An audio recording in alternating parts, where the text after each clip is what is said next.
একটি বৃষ্টি ভেজা রাতে শুরু হয়েছিল তাদের পরিচয়, কিন্তু তারা জানতই না এই ছোট্ট একটি দেখা তাদের নিয়ে যাবে ভালোবাসার দিকে, রহস্য আর ত্যাগের এক গভীর যাত্রায়। শৈশবের হারিয়ে যাওয়া স্মৃতি, ভাগ্যের অদ্ভুত খেলা আর সত্যিকারের ভালোবাসার পরীক্ষার মধ্য দিয়ে কিভাবে এক হলো হৃদয় ও মেহেরিন, জানতে হলে শেষ পর্যন্ত দেখতে হবে। রাত তখন প্রায় 9:30। সারাদিনের বৃষ্টিতে শহরের রাস্তা চকচক করছে, সোনালি তারার মতো ঝিলঝিল করছে। হৃদয় একটি ছোট্ট ক্যাফেতে রাতের শিফটে কাজ করে। পড়াশোনার খরচ চালাতে এই চাকরিটাই তার একমাত্র ভরসা। দিনের বেলা বিশ্ববিদ্যালয়ে আর রাতের কাজ, এভাবেই কেটে যাচ্ছিল তার জীবন। সেদিন ক্যাফে প্রায় বন্ধ হওয়ার সময় দরজার ঘন্টা বেজে উঠল। একজন মেয়ে ভিজা ছাতা হাতে ভেতরে ঢুকলো। তার পরনে ছিল সাদা কুর্তি, নীল ওড়না আর চুল থেকে টপ টপ করে বৃষ্টির পানি পড়ছে। মেয়েটি মৃদু হেসে বলল, এক কাপ গরম কফি পাবো? হৃদয় কিছুক্ষণ তাকিয়ে রইল, তারপর হেসে বলল, অবশ্যই। কফি বানাতে বানাতে সে লক্ষ্য করল মেয়েটি জানালার পাশে বসে বাইরে বৃষ্টির দিকে তাকিয়ে আছে। মনে হচ্ছিল তার চোখের ভিতর যেন অসহ্য গল্প জমে আছে। কফি নিয়ে টেবিলে রাখতে মেয়েটি বলল, ধন্যবাদ। আপনি কি প্রতিদিন এত রাতে আসেন? হৃদয় জিজ্ঞেস করল। মেয়েটি মাথা নেড়ে বলল, না, আজ শুধু বৃষ্টি আমাকে এখানে নিয়ে এসেছে। কথাটা শুনে হৃদয় হেসে ফেলল। দুজনের কথাবার্তা খুব বেশি হয়নি, কিন্তু বিদায় নেওয়ার আগে মেয়েটি কাউন্টারে একটি ছোট্ট বই রেখে চলে গেল। দোকান বন্ধ করার সময় হৃদয় বইটি খুলে দেখল। প্রথম পাতায় সুন্দর হাতের লেখা, যদি কখনো মনে হয় পৃথিবীতে কেউ তোমার কথা শোনে না, তাহলে এই বইয়ের শেষ পাতাটি পড়ো। হৃদয় অবাক হয়ে শেষ পাতা খুলল। সেখানে লেখা, আগামী শুক্রবার বিকেল 5টায় শহরের পুরনো লাইব্রেরির সামনে এসো। যদি আসো, বুঝবো এখনো পৃথিবীতে বিশ্বাস বেঁচে আছে। কোনো নাম নেই, কোনো ঠিকানা নেই, শুধু একটি ছোট্ট নীল ফুল আঁকা। সারা সপ্তাহ সেই লেখাগুলো হৃদয়ের মাথা থেকে বের হলো না। অবশেষে শুক্রবার এলো। বিকেল 5টা 10 মিনিট আগে সে পুরনো লাইব্রেরির সামনে পৌঁছে গেল। অনেক মানুষ আসছে যাচ্ছে। হঠাৎ সে দেখল সে একই মেয়ে, হাতে একটি নীল ফুল, চোখে সে এক শান্ত হাসি। মেয়েটি এগিয়ে এসে বলল, আমি ভেবেছিলাম তুমি আসবে না। হৃদয় অবাক হয়ে বলল, তুমি কি আমার জন্যই অপেক্ষা করছিলে? মেয়েটি ধীরে মাথা নাড়ল।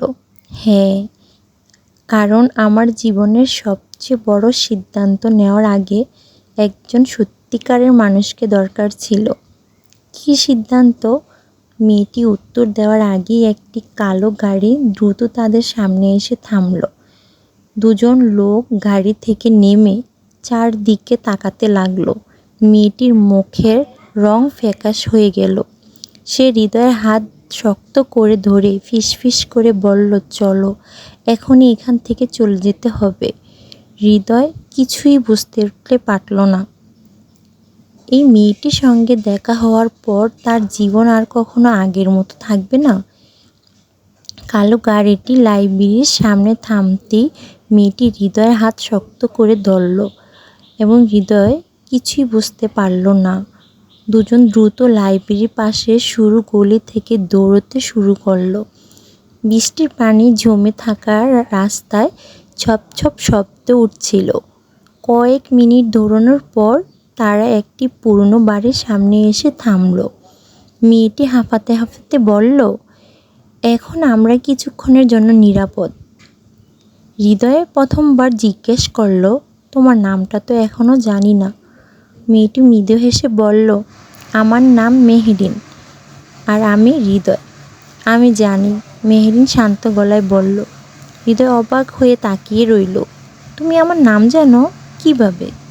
মেহেরিন কিছুক্ষণ চুপ থেকে বলল, আমি তোমাকে অনেক দিন ধরেই চিনি, যদিও তুমি আমাকে চিনতে না। কথাটা শুনে হৃদয়ের বুকের ভিতর কেমন যেন কেঁপে উঠল। পুরনো বাড়িটির বারান্দায় বসে তারা বৃষ্টির দিকে এগিয়ে রইল। কিছুক্ষণ পর মেহেরিন ব্যাগ থেকে একটি পুরনো ছবি বের করলো। ছবিতে একটি ছোট্ট ছেলে আর একটি ছোট মেয়ে নদীর পাড়ে দাঁড়িয়ে হাসছে। এই ছেলেটা তুমি? মেহেরিন বলল। হৃদয় বিস্ময়ে ছবিটি হাতে নিল। ছবিটা সত্যি তার ছোটবেলার, কিন্তু মেয়েটিকে কি সে মনে করতে পারছে না। আমরা ছোটবেলায় প্রতিবেশী ছিলাম, মেহেরিন বলল। তারপর আমার বাবা হঠাৎ বিদেশে চাকরি পেয়ে যান, আমরা চলে যাই। কিন্তু যাওয়ার আগে আমি তোমাকে একটা কথা বলেছিলাম। কি কথা? আমি বলেছিলাম বড় হয়ে একদিন তোমাকে খুঁজে বের করব। হৃদয় অনেক চেষ্টা করেও সেই স্মৃতি মনে করতে পারল না। তবে মেহেরিনের চোখে আন্তরিকতা তাকে বিশ্বাস করতে বাধ্য করেছিল। ঠিক তখনই বাইরে একটি গাড়ির শব্দ শোনা গেল। মেহেরিন জানালার ফাঁক দিয়ে তাকিয়ে ফিসফিস করে বলল, ওরা আবার এসেছে। হৃদয় বাইরে তাকালো। একই কালো গাড়ি। দুজন লোক বাড়ির সামনে নেমে চারদিকে খুঁজছে। ওরা কারা? হৃদয় জিজ্ঞেস করলো। মেহেরিন গম্ভীর শ্বাস নিয়ে বলল, আমার বাবার ব্যবসায়িক শত্রু। বাবা মারা যাওয়ার আগে কিছু গুরুত্বপূর্ণ কাগজপত্র আমার কাছে রেখে গিয়েছিলেন। ওরা বিশ্বাস করে সেগুলো এখনও আমার কাছেই আছে। আসলে কি আছে? মেহেরিন ধীরে মাথা নাড়ল। হ্যাঁ, কিন্তু তার চেয়ে বড় একটা কারণ আছে, যার জন্য আমি তোমাকে খুঁজেছি। কি কারণ? মেহেরিন উত্তর দেওয়ার আগেই দরজায় জোরে ধাক্কার শব্দ হলো। একটি কর্কশ কণ্ঠে ভেসে এলো, দরজা খুলুন, আমরা জানি আপনারা ভেতরেই আছেন। হৃদয় চারদিকে তাকিয়ে দেখল পালানোর একটা পথ, বাড়ির পেছনে পুরনো দরজা। সে মেহেরিনের হাত ধরে বলল, চলো। দুজনে অন্ধকার গলি ধরে দৌড়াতে লাগলো। বৃষ্টি তখন আরও বেড়ে গেছে। হঠাৎ বিদ্যুতের ঝলকে সামনে একটি পুরনো সেতু দেখা গেল। সেতুর মাঝখানে দাঁড়িয়ে মেহেরিন থেমে গেল। সে ব্যাগ থেকে একটি ছোট্ট রূপার রকেট বের করে হৃদয়ের হাতে দিল। যদি কখনো আমি হারিয়ে যাই, এই রকেটটাই খুলবে। এর ভিতরে এমন একটা সত্য আছে যা শুধু তোমার জানার অধিকার। হৃদয় অবাক হয়ে রকেটটির দিকে তাকিয়ে রইল। ঠিক সেই মুহূর্তে পিছন থেকে গাড়ির হেডলাইটটি আলো তাদের উপর এসে পড়ল। আর অন্ধকারের মধ্যে আবার শোনা গেল সেই পরিচিত কণ্ঠ, এবার আর পালাতে পারবে না। রাতের অন্ধকারে পুরনো সেতুর উপর দাঁড়িয়ে হৃদয় আর মেহেরিন, পিছনে গাড়ির হেডলাইট, সামনে উতাল নদী, বাতাসে বৃষ্টির গন্ধ আর অজানা ভয়ের ছায়া। এবার কোথায় যাবে? লোকজন চিৎকার করে বলল। হৃদয় মেহেরিনের দিকে তাকিয়ে ফিসফিস করে বলল, ভয় পেও না, আমি আছি। মেহেরিনের চোখ ভিজে গেল। সে হয়তো জীবনে অনেক মানুষ দেখেছে, কিন্তু এমন একজন পায়নি যে নিজের বিপদের কথা না ভেবে শুধু তাকেই বাঁচানোর চেষ্টা করছে। হৃদয় হঠাৎ সেতুর পাশে শুরু দিয়ে দেখল দুজন দ্রুত নিচে নেমে নদীর তীর ধরে দৌড়াতে লাগলো। কয়েক মিনিট পর তারা একটি ছোট্ট নৌকাঘাটে পৌঁছালো। সেখানে একজন বৃদ্ধ মাঝি বসেছিলেন। হৃদয় বলল, চাচা, আমাদের ওপারে নিয়ে যেতে পারবেন? বৃদ্ধ একবার তাদের দিকে আর একবার দূরে দাঁড়িয়ে থাকা কালো গাড়ির দিকে তাকিয়ে বললেন, দ্রুত ওঠো। লোকটি ধীরে ধীরে নদীর মাঝখানে এগিয়ে গেল। ওপারে পৌঁছে তারা একটি নির্জন গ্রামে আশ্রয় নিল। সকালে ঘুম ভাঙতে হৃদয় দেখল মেহেরিন নদীর ধারে বসে সূর্যোদয় দেখছে। সে গিয়ে পাশে বসল। কাল রাতে তুমি বলেছিলে আমাকে খুঁজে বের করার আরেকটি কারণ আছে, সেটা কি? মেহেরিন কিছুক্ষণ নীরব থেকে বলল, তুমি কি জানো ছোটবেলায় তুমি আমার জীবন বাঁচিয়েছিলে? হৃদয় অবাক হয়ে তাকালো। আমি? হ্যাঁ, নদীতে পড়ে গিয়েছিলাম, সবাই ভয় পেয়ে গিয়েছিল। তুমি এক মুহূর্ত দেরি না করে পানিতে ঝাঁপ দিয়েছিলে। তুমি না থাকলে হয়তো আজ আমি বেঁচেই থাকতাম না। হৃদয় ধীরে ধীরে সেই দিনের কিছু স্পষ্ট স্মৃতি মনে করতে পারল। মেহরিন মৃদু হেসে বলল, সেদিনই আমি ঠিক করেছিলাম, বড় হয়ে যদি কখনো তোমার সঙ্গে দেখা হয় আমি তোমাকে ধন্যবাদ বলবো। কিন্তু সময়ের সঙ্গে সঙ্গে সেই কৃতজ্ঞতা ভালোবাসার বদলে গেল। হৃদয় চুপ করে রইল। তার বুকের ভিতর অদ্ভুত এক অনুভূতি জন্ম নিল। সে ধীরে ধীরে মেহরিনের হাত ধরল। হয়তো এটাই ভাগ্যই ছিল। মেহরিন লজ্জায় মাথা নিচু করল।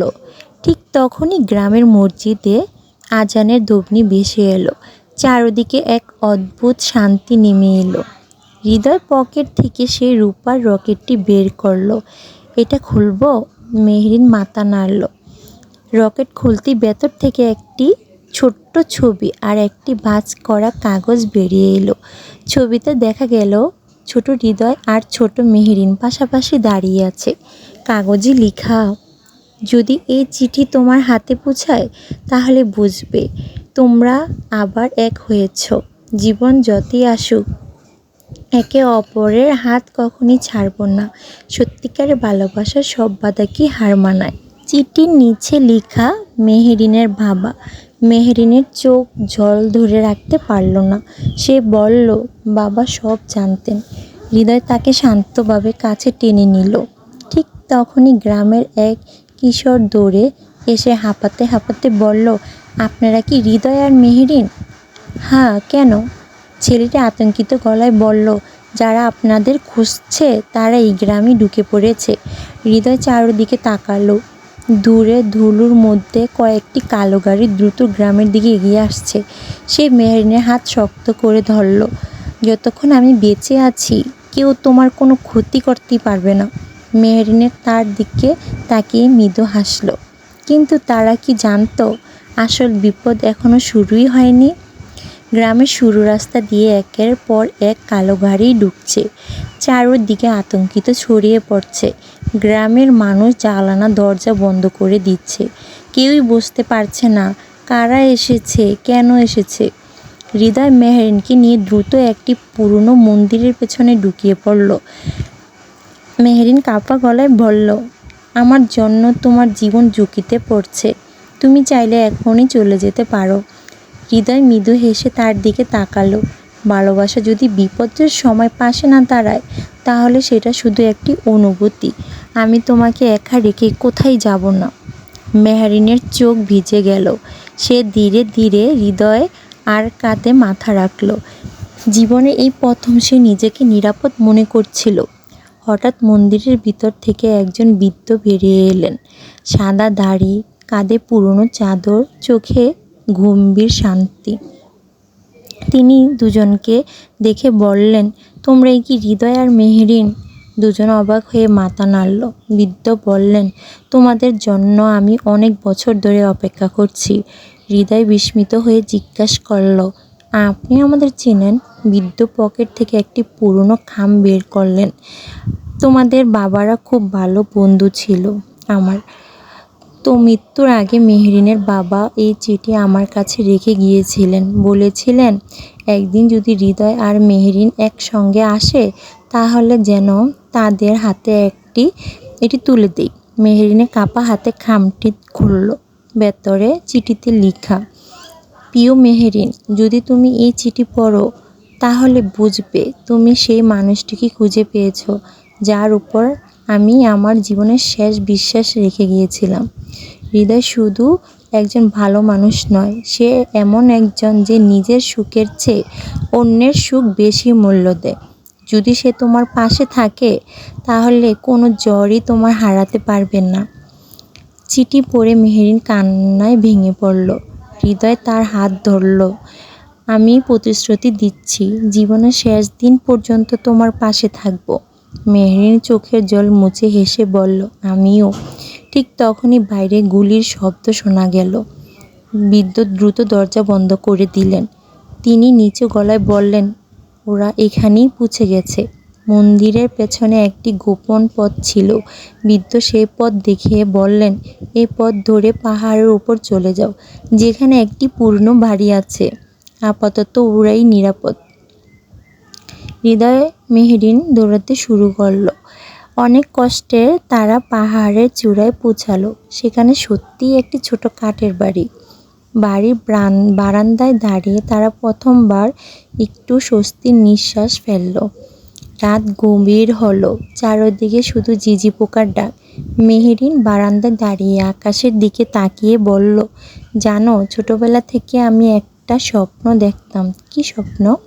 যাকে ভালোবাসবো তার সঙ্গে এমন একটা ছোট বাড়িতেই থাকবো। চারিদিকে গাছ, সামনে ফুলের বাগান, আর বৃষ্টির দিনে দুজনে একসঙ্গে চা খাবো।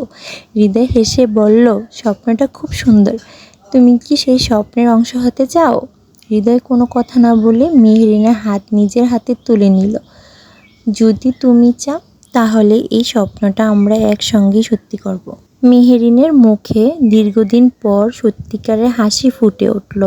কিন্তু ঠিক সেই মুহূর্তেই বাড়ির দরজায় 3 বার জোরে কড়া নড়ল। বাইরে থেকে একটি পরিচিত কণ্ঠ ভেসে এলো, দরজা খোলো, আমি তোমাদের সাহায্য করতে এসেছি। হৃদয় ধীরে ধীরে দরজার দিকে এগিয়ে গেল, কিন্তু দরজা ফাঁক দিয়ে বাইরে তাকাতেই তার মুখের হাসি মিলিয়ে গেল। কারণ দরজার সামনে দাঁড়িয়ে ছিল এমন একজন মানুষ যাকে সে বহু বছর আগে মৃত বলে বিশ্বাস করেছিল। হৃদয়ের বুকের ধুকপুকানি যেন থেমে গেল। দরজার ওপাশে দাঁড়িয়ে থাকা মানুষটিকে দেখে তার ঠোঁট কাঁপতে লাগলো। হ্যাঁ, আপনি? লোকটি ক্লান্ত গলায় বললেন, হ্যাঁ হৃদয়, আমি তোমার বাবা। হৃদয় যেন নিজের কানকে বিশ্বাসই করতে পারছে না। ছোটবেলা থেকে সবাই বলেছিলেন তার বাবা একটি দুর্ঘটনায় মারা গিয়েছেন। এত বছর সে বিশ্বাস নিয়ে সে বড় হয়েছে। মেহেরিন বিস্ময়স্থির হয়ে দাঁড়িয়ে রইল। লোকটি আবারও বললেন, আমাকে ভেতরে আসতে দাও, সময় খুব কম। হৃদয় ধীরে ধীরে দরজা খুলল। ভিতরে ঢুকতেই লোকটি চেয়ারে বসে গম্ভীর নিঃশ্বাস ফেললেন। তার মুখে ক্লান্তির ছাপ, চোখে অনেক বছরের কষ্ট। তুমি বেঁচে আছো? তাহলে এত বছর কোথায় ছিলে? হৃদয় কণ্ঠ কেঁপে উঠল। লোকটি কিছুক্ষণ নীরব থেকে বললেন, আমি মারা যাইনি। আমাকে মৃত বলে সবাই বিশ্বাস করানো হয়েছিল। কারণ আমি এমন একটি সত্য জেনে ফেলেছিলাম যা কিছু ক্ষমতাবান মানুষ কখনো প্রকাশ করতে দিতেই চায়নি। মেহেরিন অবাক হয়ে জিজ্ঞেস করল, আমার বাবাও কি সত্যি জানতেন? সে লোকটি মাথা নাড়লেন, হ্যাঁ, তোমার বাবা আর আমি খুব ভালো বন্ধু ছিলাম। আমরা একসঙ্গে একটি বড় দুর্নীতির প্রমাণ সংগ্রহ করেছিলাম, কিন্তু খবর ফাঁস হয়ে যায়। তোমার বাবাকে হত্যা করা হয় আর আমাকে মৃত ঘোষণা করে লুকিয়ে থাকতে বাধ্য করা হয়। মেহেরিনের চোখ ভিজে উঠল। তাহলে বাবা কোনো দুর্ঘটনায় মারা যাননি? না, তিনি শেষ মুহূর্ত পর্যন্ত সত্যের জন্য লড়াই করেছিলেন। আর প্রতিদিনই তোমার কথা মনে পড়েছে। কিন্তু আমি যদি তোমার কাছে আসতাম তাহলে শত্রুরা আমাকে মেরে ফেলতো, তোমাকেও মেরে ফেলতো। দূরে থেকে তোমাকে নিরাপদ রাখাই ছিল আমার একমাত্র উপায়। হৃদয়ের অভিমান মুহূর্তেই গলে গেল। সে উঠে বাবাকে শক্ত করে জড়িয়ে ধরল। ঠিক মেহেরিনের এই দৃশ্য দেখে চোখের পানি ঝরঝরিয়ে পড়ল। আজ থেকে এটা তোমার দায়িত্ব। হৃদয় দূর কণ্ঠে বলল, আমি কথা দিচ্ছি, সত্যকে কেউ আর চাপা রাখতে পারবে না। কি? ঠিক তখনই বাড়ির সামনে দরজা ভেঙে পড়ল। কালো পোশাক পরা কয়েকজন লোক ভিতরে ঢুকে পড়ল। তাদের নেতা ঠান্ডা হাসি দিয়ে বলল, অনেক দৌড়েছ, এবার খেলা শেষ। হৃদয় মেহেরিনকে নিজের পিছনে সরিয়ে দাঁড়ালো। তার বাবা ধীরে ধীরে উঠে দাঁড়িয়ে বললেন, আজ আর কেউ পালাবে না, আজ সত্যের বিচার হবেই। ঘরের ভিতরে উত্তেজনায় চরমে পৌঁছালো। আর ঠিক সেই মুহূর্তেই বাইরে পুলিশের সাইরেন বেজে উঠল। লোকগুলো একে অপরের দিকে তাকিয়ে গেল। কিন্তু পুলিশ কি সময় মতো এসেছে, নাকি আরও বড় কোনো বিশ্বাসঘাতকতা তাদের জন্য অপেক্ষা করছে? পাহাড়ের ছোট্ট বাড়িতে তখন উত্তেজনার শুরু। কালো পোশাক পরা লোকগুলো চারিদিকে ঘিরে ফেলেছে। তাদের নেতা ঠান্ডা হাসি দিয়ে বলল, তোমরা ভেবেছিলে এত সহজে সত্য প্রকাশ করতে পারবে? হৃদয় মেহেরিনকে সামনে দাঁড়িয়েছিল। তার হাতে শক্ত করে ধরা ছিল সেই পেন ড্রাইভ, যেখানে লুকিয়ে আছে বহু বছরের অন্যায় প্রমাণ। ঠিক তখনই বাইরের পুলিশ সাইরেন শোনা গেল। কিছুক্ষণের মধ্যেই পুলিশ সদস্যরা ভিতরে ঢুকে গেল। কালো পোশাকের লোকগুলো পালানোর চেষ্টা করলেও পুলিশ তাদের ঘিরে ফেলল। আপনারা বুঝতে পারছেন না কাদের বিরুদ্ধে যাচ্ছেন, একজন পুলিশ কর্মকর্তা শান্ত গলায় বললেন। আমরা সব বুঝি, কারণ তোমাদের সব অপরাধের প্রমাণ আমাদের কাছে পৌঁছে গেছে। হৃদয় অবাক হয়ে তাকালো। পরে জানা গেল বৃদ্ধ মন্দিরের সেই মানুষটি গোপনে পুলিশের সঙ্গে যোগাযোগ করছিলেন। তিনি জানতেন সত্য প্রকাশের সময় এসে গেছে। কয়েক ঘন্টার মধ্যেই সব অপরাধী গ্রেপ্তার হলো। বহু বছর ধরে লুকিয়ে থাকা সত্য সবার সামনে পৌঁছালো। সংবাদ মাধ্যম প্রকাশ হলো কিভাবে মেহেরিনের বাবাকে ষড়যন্ত্র করে সরিয়ে দেওয়া হয়েছিল এবং কিভাবে হৃদয়ের বাবাকে বাধ্য করা হয়েছিল লুকিয়ে থাকতে।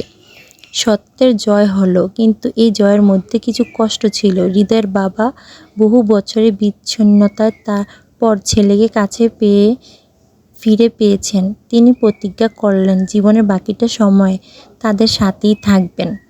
তার বাবা মেহেরিন আর হৃদয়ের একসাথে করে দিল এবং তাদের একটাই কথা, আজ থেকে আমরা দুজনে একই হাতে হাত রেখে বাকি দিনগুলো এভাবেই কাটিয়ে দিব। এই গল্পে একটা জিনিসই বোঝা যায়, সত্যিকারের ভালোবাসার গল্প শেষ হয় না, শুধু অধ্যায় শুরু হয়। মেহেরিন হাসলো। বাইরে তখন বৃষ্টি পড়ছে, সেই একই বৃষ্টি যেটা একদিন তাদের প্রথম দেখা করেছিলেন। আর এটাই ছিল বিশ্বাসের গল্প, অপেক্ষার গল্প আর দুজনের মানুষের গল্প যারা প্রমাণ করেছিলেন। তো বন্ধুরা, এরকম মজার মজার গল্প পেতে আমার চ্যানেলটি সাবস্ক্রাইব করে আমার পাশে থাকবেন। আর আমাদের চ্যানেলের ভিডিও সবার আগে পাওয়ার জন্য চ্যানেলটি সাবস্ক্রাইব করে নোটিফিকেশন অন করে রাখবেন। তাহলে সবার আগে আপনাদের কাছে ভিডিওটা চলে যাবে। ভিডিওটা ভালো লাগলে অবশ্যই লাইক করে আপনার বন্ধুদের সাথে শেয়ার করতে ভুলবেন না। আজকের ভিডিওটা ছিল এই পর্যন্তই। দেখা হচ্ছে আগামীকাল আর একটি নতুন ভিডিওতে। ততক্ষণ ভালো থাকবেন, সুস্থ থাকবেন। Good bye.